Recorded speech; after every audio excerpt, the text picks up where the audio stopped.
আসসালামু আলাইকুম প্রিয় দর্শকবিন্দু, আমন্ত্রণ জানাচ্ছি জনতার সময় টিভির সংবাদে। শুরুতেই থাকছে আন্তর্জাতিক সংবাদ শিরোনাম। শোকের মাঝে প্রতিরোধের বার্তা, ইসরায়েলি হামলার পর ইরানে ব্যতিক্রমী আশুরা। ইরানে 10ই মুহররম বা আশুরা কেবল শোকের অনুষ্ঠান নয়, এটি যুগ যুগ ধরে এক চেতনার নাম। মুসলমানদের আত্মপরিচয়ের উৎস, অন্যায়ের বিরুদ্ধে অনড় অবস্থান এবং জাতিসত্তার প্রতিরোধে আশুরা এক অবিনাশী প্রতীক।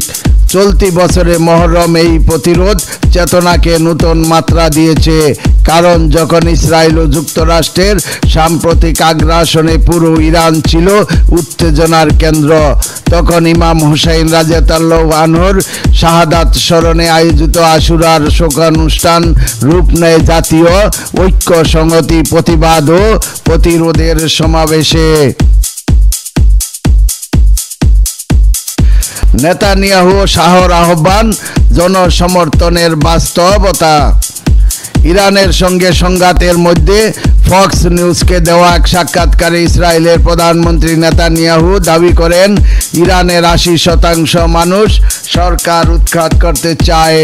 তিনি বলেন, পারস্যভাষী এবং ইহুদি জনগণের মধ্যে একটি প্রাচীন বন্ধুত্ব ছিল। ওই সময়ে পদক্ষেপ নেওয়ার, জেগে ওঠার সিদ্ধান্ত ইরানি জনগণের।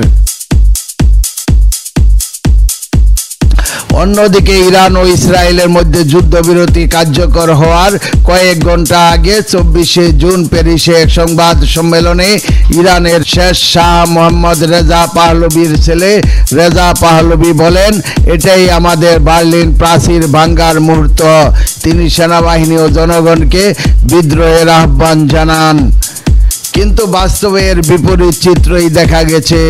ইসরায়েল যুক্তরাষ্ট্রের হামলা শুরুর পর ইরানিরা, এমনকি সরকার বিরোধী অনেকেই জাতীয় পতাকার নিচে ঐক্যবদ্ধ হন। কারবালার চেতনায় উদ্বুদ্ধ হয়ে আশুরার শোকানু অনুষ্ঠান রূপ নেয় ইসরায়েলি আগ্রাসনের বিরুদ্ধে প্রতিরোধ ও প্রতিবাদের প্রকাশ্যে। শহীদদের ছবি বহন, ধ্বংসপ্রাপ্ত বাড়িঘরকে শোকাস্থলে রূপান্তর এবং রাজনৈতিক প্লেকার্ডে ভরপুর স্লোগান সবই ছিল এর বাস্তব উদাহরণ। আশুরার শোক থেকে প্রতিরোধের রূপান্তর। 22 বছর ধরে ইরান থেকে আমি প্রত্যক্ষ করেছি কিভাবে আশুরার সময়ের পরিক্রমায় একটি সামাজিক, ধর্মীয়, রাজনৈতিক, সাংস্কৃতিক আন্দোলনে পরিণত হয়েছে। কিন্তু ইসরায়েলের সঙ্গে যুদ্ধে ব্যস্ত থাকায় ইরানিরা এবার মুহররমের শোকানুষ্ঠানের তেমন প্রস্তুতি নিতে পারেনি। তারপর শোককে শক্তিতে পরিণত করতে তারা স্বয়স্ফূর্তভাবে শোকানুষ্ঠানে অংশ নিয়েছেন। এবারে শোকান অনুষ্ঠানে ইসরায়েলি আগ্রাসনে শহীদ সেনা কমান্ডার ও পারমাণবিক বিজ্ঞানীদের পাশাপাশি নারী ও শিশুদের ছবি বহন করা হয়েছে। তাদের জীবন ও কর্ম নিয়ে আলোচনা ও স্মৃতিচারণ করা হয়। রাস্তাঘাট, চত্বর, ফ্লাইওভার, বিপণী কেন্দ্র সহ বিভিন্ন স্থানে স্থান পেয়েছে শহীদদের ছবি। মুহররমের দিনগুলোতে কোরআন তেলাওয়াত, কালো পতাকা, শোক গাথাল, শোক সঙ্গীত, আলাম বা নাকল বহন, তোবারক বিতরণ, এই সবই আশুরাকে এক ব্যতিক্রমী জাতীয় ঐক্যের মঞ্চে পরিণত করেছে। শোকের মিছিলে অংশ নেন সর্বস্তরের মানুষ, প্রেসিডেন্ট, সেনা প্রধান থেকে শুরু করে সাধারণ জনগণ।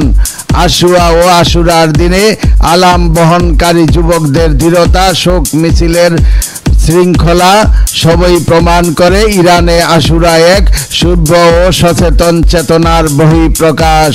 প্রিয় দর্শকবিন্দু, আজকের প্রতিবেদন এই পর্যন্তই শেষ করছি। আমি মনসুর রহমান পাশা, জনতার সময় টিভি। আল্লাহ হাফেজ।